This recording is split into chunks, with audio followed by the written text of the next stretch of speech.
Hello everyone, Santier here. Welcome to my Guild Wars 1 skill review project. I'm currently going through the Necromancer, and this is going to be the last video. I'm going to cover the Soul Reaping skills, but I'm also going to cover the PvE-Only skills and the no attribute skills.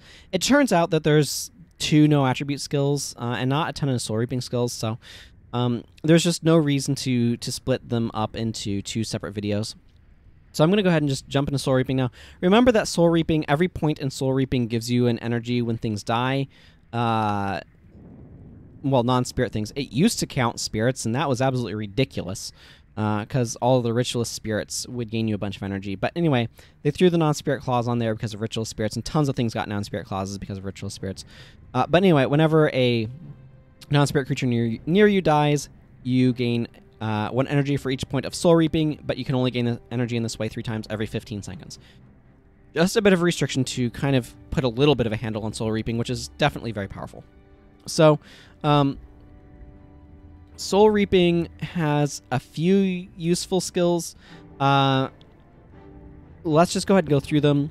There's Angoradon's Gaze. This is 5 energy, 1 second cast time, 10-second recharge spell. Steal 42 health from target foe. If you are suffering from a condition, you gain 10 energy. I don't ever use this. Technically, it's a wonky form of energy management in that it's a net 5 energy if you have a condition on you. It's a little bit of lifesteal, so it kind of counters the downside of condition. The thing is, getting the condition to stick on you can be quite finicky, because most of the time you're trying to do stuff to get rid of conditions in your party. So you're going to like have a monk or a ritualist or something that's going to be healing conditions from you. So this combos with some Necromancer stuff that inflicts conditions on you as well. But I'm not a big fan of this one. It's terribly unexciting. The lifesteal, like most lifesteal stuff, is very low because it's too powerful if it does actual amounts of things.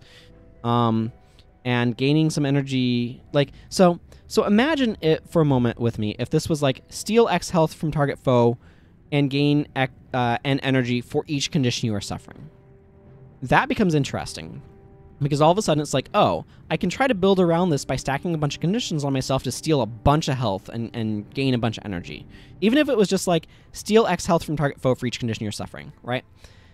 That becomes really interesting. That becomes really cool. That suddenly is like, oh, this is an interesting space to play in, because, like, if I have several conditions on me, if I have 3 or 4 conditions on me, which is a trick to do, by the way, then...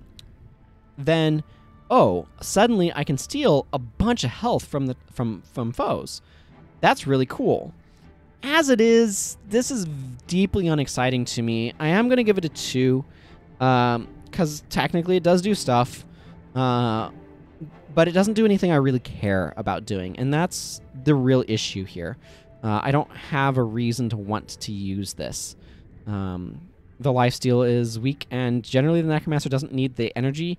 And if they do, well, Cygnet of Lost Souls is a bit of a better choice. So, yeah, that's... The conditional clause on here is really clunky. FAL Feast. 5 energy, quarter second activation time, cast time, 4-second recharge. Spell, all conditions are transferred from target other ally to yourself. It says target other ally because you can't target yourself, because that'd be silly. For each condition acquired in this way, you gain 36 health and 2 energy. This skill recharges twice as fast if you remove disease from your target. I do not like this skill. Not because it's not good, but because this skill exists. Draw conditions, which is protection prayers. It's very similar, right? It's 5 energy, quarter second cast time, 4-second recharge spell. All negative conditions are transferred from target other ally to yourself. For each condition acquired, you gain some health. Obviously, I don't have any spec in protection prayers, so the health is underwhelming amount. That skill, draw conditions, is a really cool combo with Necromancer, because you could use like Plague Cygnet or Plague Sending, I believe it is. But up here in Curses, which I don't have any points in, so whatever. Let's see, is it? Yeah, Plague Sending. Like, you could work with Plague Sending, which can be like up to 3 conditions. Like, you could use draw conditions to pull conditions to you and then send them to enemies. That was always a really cool synergy. Or you could use it, draw conditions with what am I looking for? With the enchantment and death magic, up here, infuse condition that transfers conditions to your minions. That's a really cool synergy. The reason why I don't like FAL Feast is because they gave draw condition with upside to the Necromancer, right? This is just better than draw conditions because it also gains you energy, and it can recharge more quickly if you remove diseased. This is strictly better than draw condition, and so, again, to me, this is a 2. Like, it's not a stellar skill. I'm not generally using it. There are some specific builds where it kind of works, but in general, I'd rather just remove conditions. But I really dislike the design of this skill because it is taking a really cool multi-class synergy, right? A really cool synergy between Necromancer and Monk, and it is making it so that way the Necromancer does not have to dip into Monk to do it. I hate that. From a design standpoint, I strongly dislike that. I do hate that because I feel that the game is more interesting when you have really cool combos of like, oh, this skill from this profession and this skill from this profession work together super well, and they do a really cool thing, and like there's this really cool synergy. When you just give that in a platter like this of like, yes, you're a Necromancer, you're going to be using Soul Reaping, oh, you can just use FAL Feast. That ruins that specific synergy because you no longer have to go into Monk to get that effect, and it loses something. It makes the game shallower for it. It makes the game less exciting for it. And so from a design standpoint, like FAL Feast is a strong skill if you want that effect, yes, but you used to have to go to Monk to get it. FAL Feast was added later in the game's development, and that changes one I fundamentally disagree with and I fundamentally dislike, because that change means that you no longer have to go to Monk to get it, and that removes something that's really cool about Guild Wars 1's build system. The ability to go to your secondary profession to get effects you do not have in your primary, or to be able to do cool things. Like, it would be similar if they gave Warrior, say, a strength skill that was just Plague Touch, right? If it was like, squeeze it out of ya, or something like that. I don't know. It's a terrible name. But basically, if they made a copy of Plague Touch that was a Warrior skill, all of a sudden, like, Warrior doesn't have to dip into in strength, then Warrior does not have to dip into curses to be able to get Plague Touch. And that's less interesting. It's much more interesting when you have to go to other things. It's just like in Magic the Gathering, where if you want an effect that combos really well with something you do, but you have to go to a different color to get it. So a really good example is discard working really well with bounce effects. So bounce effects that return permanents to a player's hand, that's something that blue does. And black can make players discard cards. Well, if you make somebody pick up a permanent that they control, you make them pick up a card, return it to their hand, and then discard cards, you can get it out of their hand. That's a way of being able to get rid of it. That's a really cool synergy. You have to use, generally speaking, you have to use both blue and black to be able to do that. As soon as you give blue the ability to discard cards, which they did in Time Spiral technically, or as soon as you give black the ability to return permanents to your opponent's hand, you lose that need to go to the other color, and so it removes this cool combination of like, oh, look at what cool things I can do when I put these colors together. Like, it removes that, and that's what FAL Feast does. I really dislike the fact that they added this skill, because I think it makes an aspect of the game that's really cool less interesting, because there's no reason to use draw conditions on a Necromancer anymore, because FAL Feast exists. And that's really unfortunate. That's really sad, and I really dislike that they did that. So hopefully I've made my point. It is a significant design point, and I think it's important to understand, like, what is cool about your system, and how does adding something destroy that coolness. And FAL Feast does that, and I really wish that they hadn't. So anyway, that's that rant. Let's go ahead and move on to Hexer's Vigor. Hexer's Vigor is 5 energy, quarter second cast time, 10-second recharge, enchantment spell for 10 seconds. You have plus 7 health regeneration. Hexer's Vigor ends if you cast a non-hex skill, such as itself, although obviously that would end the previous version. it works, of course. This does give you a lot of health regen. It can make you quite tanky. I don't generally use this. It would be... So, bluntly stated, this is an uninteresting skill to me. It's more interesting to me if it's like, for 5 seconds, maybe, you have plus 7 or 8 or even more health regen, and maybe give this like a 20-second recharge, but it renews whenever you sacrifice health. That would be really interesting. As it is, this sort of skill design is just kind of meh. I'm going to give it a 2. It's an okay self-heal skill. I mean, that's 140 HP over 10 seconds. That's reasonable.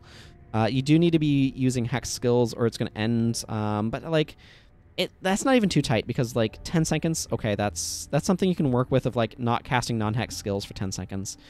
Again, though, I'm just not fond of self-heals a lot of the time. If they're packaged with something that's useful, that can be nice. But frankly, a lot of the time, I'm like, I have characters that I brought to heal me. I don't need to bring self-heals. So, I don't know. Hexer's Vigor, it's just unexciting to me. It's underwhelming. So, here it is. Icy Veins. 10 energy, 1 second, cast time, 5-second recharge, elite hex spell. Target foe struck for 74 cold damage. For 30 seconds, if target foe dies, all nearby foes are struck for 92 cold damage. So critically, this does not deal cold damage if this ends without the foe dying. So if the foe dies while they're hexed with this, there's an AoE of a pretty good sized one of cold damage. I actually quite like this one. I'm going to give this one a 4.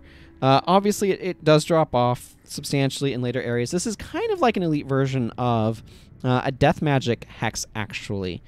Up here, it was one that I kind of liked, Putrid Bile. It's kind of similar to this, where this does an AoE effect. Technically, this does armor ignoring damage, which is generally a little bit better, but the other one has a shorter cooldown. I like Icy Veins. It's honestly, a 4 is a little high for it. It's more of a 3, but I'm giving it a 4 just because I like it and tend to use it a good bit as a result. The effect can be it's one where it can be very cascadey, where if you put this on a bunch of enemies, like 3 or 4 enemies, and then they start going down, it's like boom, and then that can trigger the next one and can trigger the next one, etc. So you can get some fun cascades that way. It's just the sort of skill that's a lot of fun to use, even if it's not the most exciting or powerful one. And it does do area of effect, which is something that you really want. It has a fairly short recharge, which is really nice. This is the sort of thing that Necromancer likes using. So, of course, it's dealing cold damage because it's freezing their veins, right? That's the idea. Masochism.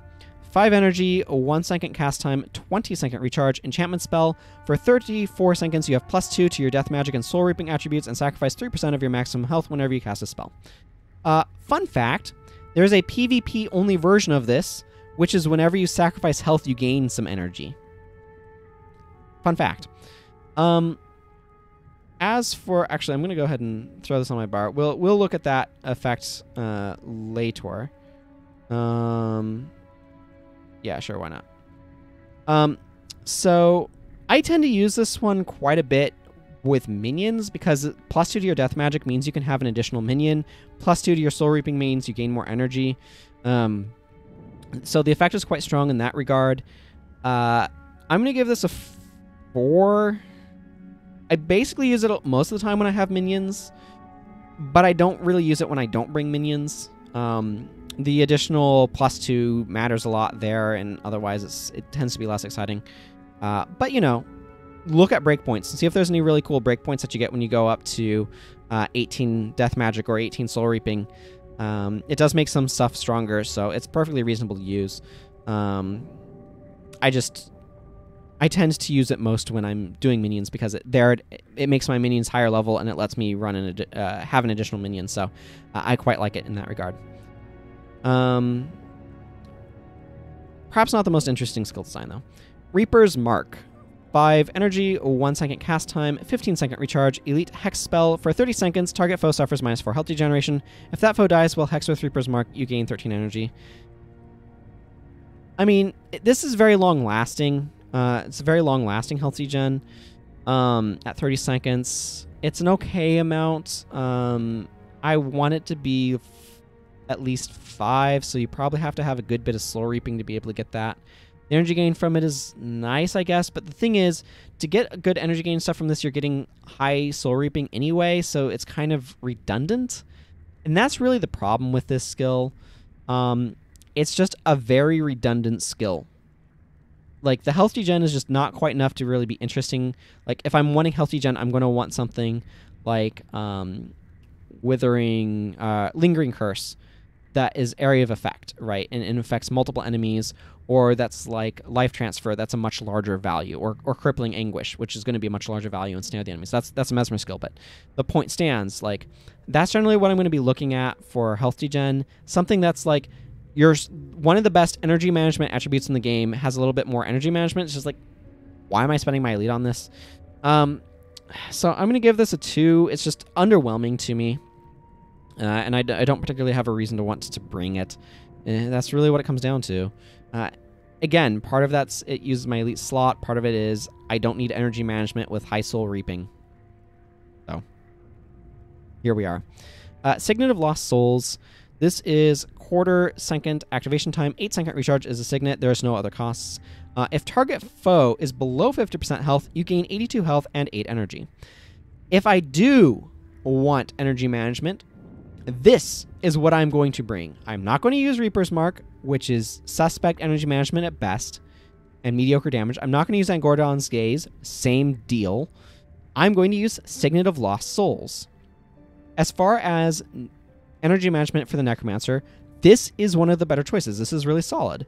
It gains you 8 energy, because of course it doesn't cost any energy, and it gains you some health. Both of those are nice. I'm certainly not against self-heals when they come stapled with a bunch of energy. I don't always bring this, but I'm going to give this a 4 because it is one that I will bring on occasion. Again, soul reaping is really good energy management, so this is unnecessary, but if you are finding yourself being a little tight on energy, even with high soul reaping, maybe you're making a lot of, I don't know, expensive bone fiends. This can be a nice way of having padding your energy supply. 8 second recharge is very quick. And all that sort of thing. You do have to have enemies that are getting below 50% health, but like this is a skill that I will bring over Taste of Pain every time because the condition is the same, enemy below 50% health. It doesn't heal me as much, but it gains me energy, and that's usually more valuable. So this is fine. It's a little bit of an unexciting design, but it kind of plays into Necromancer's like let's get you weak sort of feel. I don't know. Cygnet of Sorrow. 1 second cast time, activation time. It's a Cygnet, doesn't cast. 30 second recharge. It is a Cygnet, as you would expect when it's called Cygnet of Sorrow. Target foe takes 63 damage. That's armor ignoring.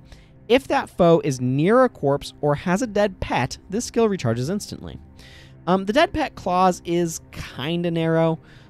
They have to be a ranger. Now they can be secondary ranger, but they have to be a ranger to have a pet. But near a corpse is certainly a minor thing. It doesn't matter if the corpse is exploited or not. They do have to be near it, which is kind of close. I'm going to give this a 3. I don't usually bring this, honestly, but it can be some good source of damage that does not cost any energy. You can just, if they're near a corpse, you can just spam it, right? It's bad opener, obviously, but once enemies start going down, you can use this to help get them down more quickly. So it's perfectly serviceable in that respect. Whale of Doom. So this is 10% max energy sacrifice, 1 energy, or 10, did I say 10%? 10% max health. I might have said energy there. 1 energy, 1/4 second activation time, 15 second recharge, elite hex spell for 3 seconds. All of target foes' attributes are set to 0. Well, that basically means that they're worthless for those 3 seconds. This used to be an interrupt, actually, that had some sort of effect if it interrupted an attack skill, I think. Like blink, like disabling all of the attack skills or something. But it's changed to this. This is certainly a unique effect. It's very similar to Atrophy, which sets the primary attribute to 0 for about twice as long for the attribute duration anyway that we were looking at for 6 seconds. That was in Curses. I never use this. So yes, you use this on an enemy, and that enemy is basically worthless for all of 3 seconds, but the problem is they're only worthless for all of 3 seconds.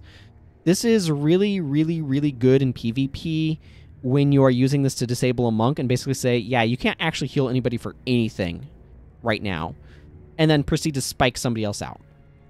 In that situation, it's very good. In PvE, I'm never going to bring this. I'm going to give this a 1, honestly, because I'm rating these for PvE.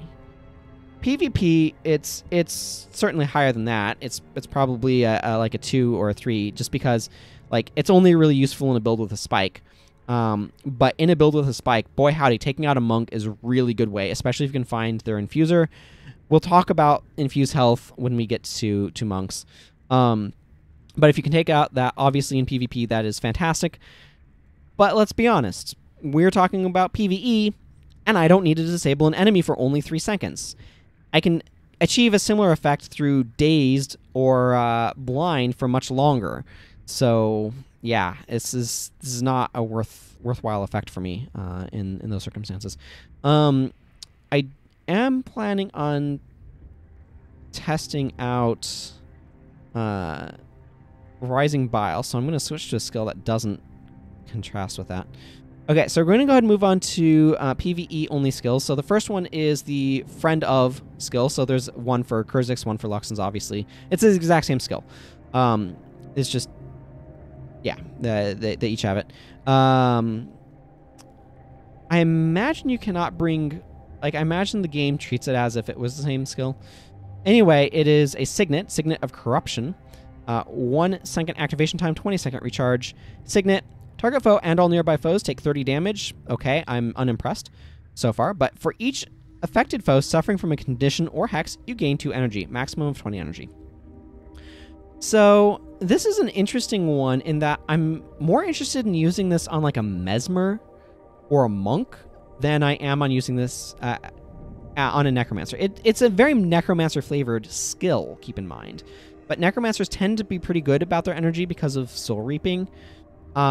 Whereas Monks and Mesmers can both be very tight on energy. Monks in particular are extremely tight on energy. So having this sort of skill as a way of being able to gain energy, because you're not bringing this for the damage, let's be clear about that. Like 30 armor ignoring damage in a nearby area of effect is nice, but hardly exciting. So it is totally the energy gain that makes this interesting. And if you hit 10 foes, you gain 20 energy. That's really sweet, and there's no, like, it has a 20-second recharge, but that's perfectly reasonable. I'm going to give this a 2. Like, here's the thing. I am not bringing this most of the time. It can be useful on Necromancer secondaries in order to take advantage of the energy gain from this, but Necromancer primary, I'm not really bringing this because the effect is too minor. I'm not sure if this gets stronger. I have a decent amount of it's actually probably up here. Yeah, I'm rank 6 for that title track, and I think it probably caps out at 5. So I'm probably seeing the max values from here. Given how round they are, I'd anticipate that. But yeah, I mean, even still, like, this just doesn't get enough damage to use it for damage, so using it for energy. Necromancer doesn't really need it for energy. So I would use this on a slash Necromancer for energy if I wanted that, but you do have to make sure you're spreading around conditions and hexes to make that worthwhile. And it does require a bunch of enemies that are kind of clumping together to really take full advantage of it, so it's just a little finicky as well. Sunspear title track. So the Sunspear title track skill is Necrosis. It is 5 energy, 1 second activation time, 2 second recharge. It is a skill, not a spell, that can be relevant. If something prevents you from casting spells, it does not prevent you from activating Necrosis. Necrosis says, if target foe is suffering from a condition or hex, that foe takes 90 armor ignoring damage.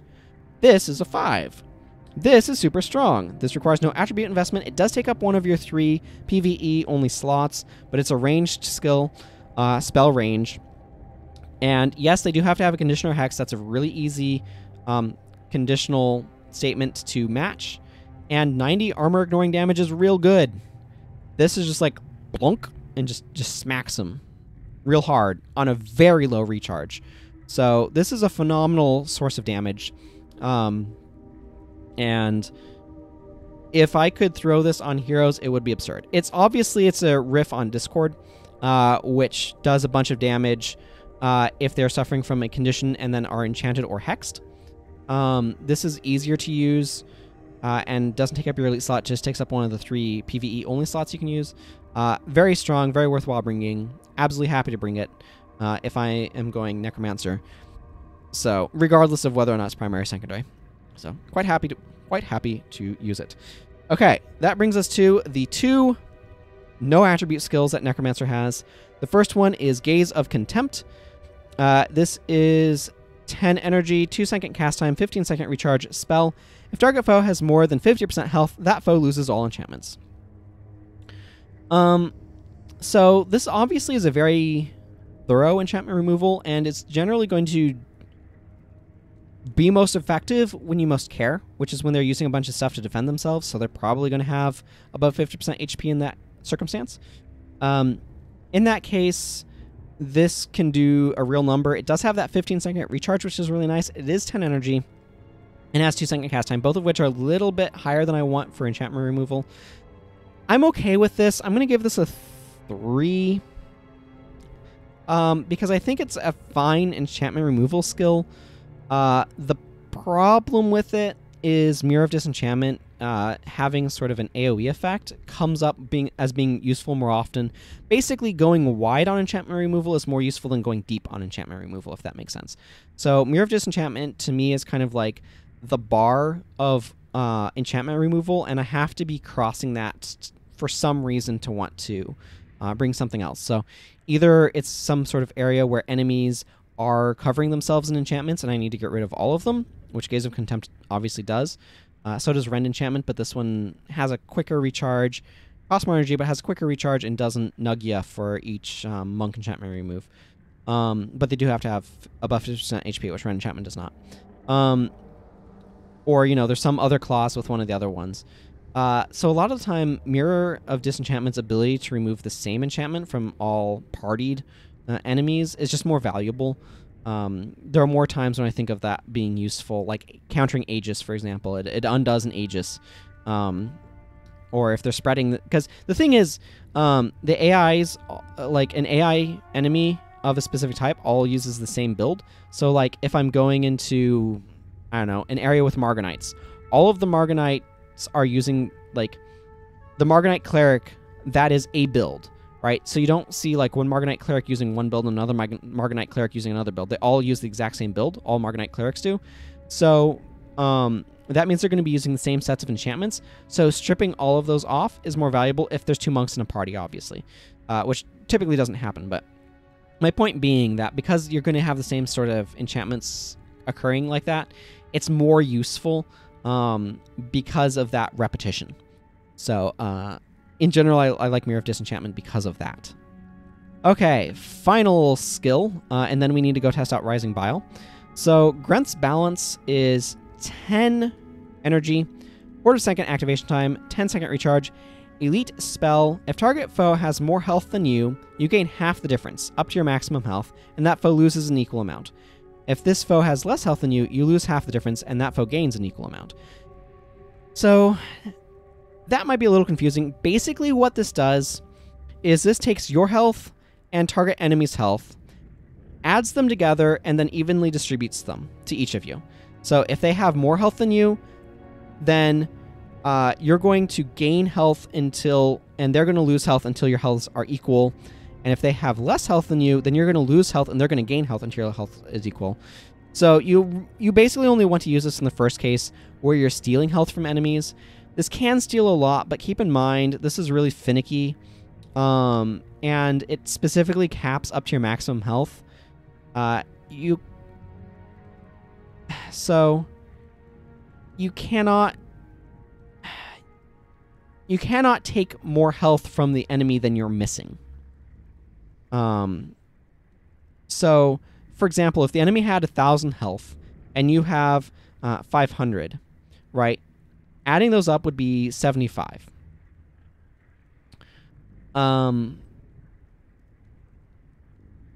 That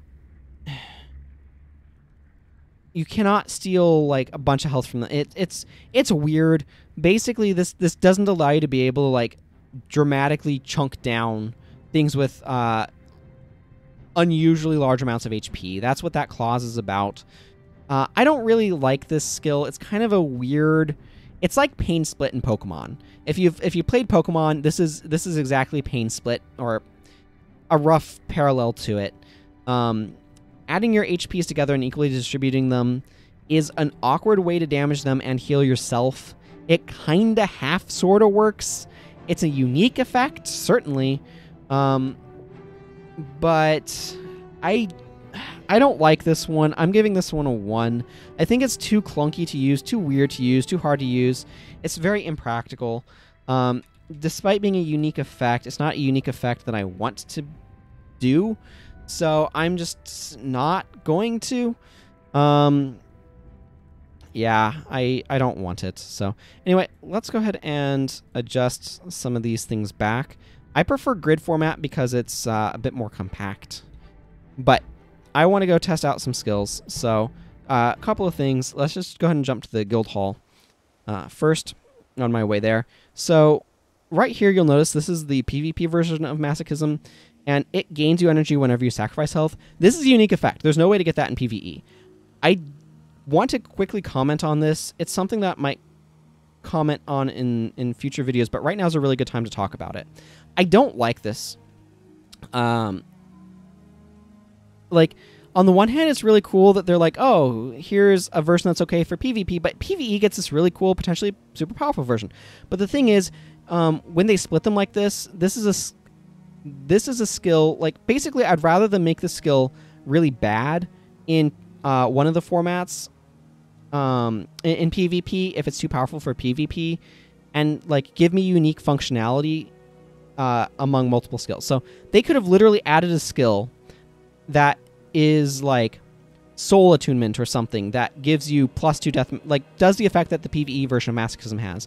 Because this PvP version of Masochism, feels like a lot more like Masochism, which is taking an enjoyment in pain, right? You gain energy whenever you sacrifice health. That seems like a perfect fit. And 2, this is a unique effect, right? I don't have a way of getting this effect in PvE. And so there's a number of skills like this across the game where the effect is one thing in PvP and another in PvE. Cygnet of Spirits is a really good example of that. The PvE version is ludicrously powerful, but the PvP version is a unique effect that you cannot get in PvE because they are the functionality is separate. So I am okay with having separate PvP and PvE versions to be able to have PvP have a version that is toned down for what PvP can handle. But I'm not okay with, or I'm not happy with them having literally separate functionality because it denies formats that functionality. This is something that you could build around in PvE, but you can't because you can't get this skill in PvE. So that's something that I strongly dislike. I wanted to talk about it. This was a really good time to do so. I'm not always going to point out when there's big differences like this, just because I'm not always looking for them. But, and I'm mainly play PvE, so I'm not necessarily going to be aware of the PvP stuff. This one was just one that I came across as I was kind of looking through things. Cygnet of Spirit is the big one that I know is hugely different. But anyway, we need to go test Rising Bile to see how that works so I can give it its rating. Wow, there's a bunch of people in this area. This is all death magic stuff, yeah, so I'm getting benefits. Should be getting benefits from it. Yeah, I'm getting the +12 energy off of the Grim Cesta. The Avar Scepter is a scepter and therefore does not give me energy. So we're going to go ahead and go over to this practice target and hit it with a Rising Bile. So there's 2 things that I want to check. First of all, I apply Rising Bile to that. It does not apply to the adjacent foes or anything. So let's see about trying to kill this. Let's go ahead and throw this on, right? So that way I can get a little bit more. I think I should be able to take it out. Yes. Okay, so when it dies, the Rising Bile does go off and affect all foes in the area, which, as you saw, was all of these. So that's actually quite interesting. It affects only the one target, and then you kind of want to focus on other targets while that's going, right? But let's go ahead and animate a Bone Fiend here. So my Bone Fiends are stronger just because I have the thing. And then that goes off and deals 120 damage to everything. That's better than I thought it was because it still has an effect when they die. So that's really interesting. It's maybe not the easiest thing to use, but I like knowing that that's how that works. Yay, I can heal my minion. Okay, so with that understanding of the functionality for Rising Bile, I'm actually going to go ahead and give it a 3. It's not a skill... That is a terrible 3. It's not a skill that I'm typically going to use, but it does have an effect, and the fact that it triggers on death like that... there we go, that's a legible 3.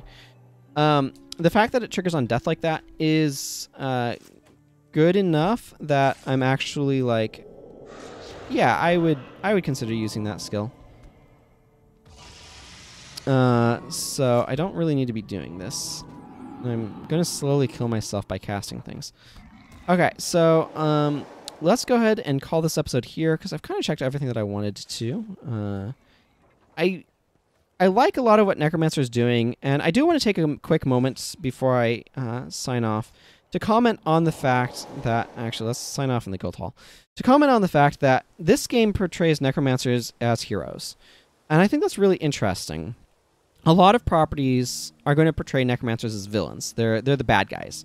And certainly, Necromancers are villains in this game too, and like the Undead Lich in Prophecies is a major villain that you run across, and that's basically a Necromancer, right? That's playing that role. But they come into this game and they make... Okay, Necromancers are following the trope, right? They raise minions and they curse things and all that sort of stuff. They kind of play into those sort of traditional tropes of what a Necromancer is about. They sacrifice health and stuff, but they're heroes. They're doing it in the name of good often. They have their god Grenth, who's not a bad guy. The god of death isn't a villain in this, unless you're counting Doom, but that's another matter. He's no longer the god of death. So anyway, I just think it's really interesting. I think it's something that I appreciate just because it's allowing this sort of character archetype to be something that's cool and has a cool play style and is also can be a good guy. And I think that's something that I really appreciate. And I like that ArenaNet chose to do this. And I'm glad that they chose to include the Necromancer and make them try to make it feel like a Necromancer and play in that space, but also make them a good guy and able to be good guys and heroes that are trying to thwart evil forces and stuff. And I really appreciate that. So I just wanted to comment on that. Anyway, thank you for sticking with me if you've watched all of these. Some of them were quite lengthy, but hopefully I've been increasing the informativeness and the interest in terms of game design analysis and stuff as I've been going on. So definitely let me know what sort of things you've gotten out of it, because I would like to know that I'm being successful in my endeavor here. So anyway, until next time, everyone, which, like I said, the next profession to be reviewed is going to be the monk. I'm really looking forward to it, just because there's so much to talk about there. But until then, everyone, take care and goodbye.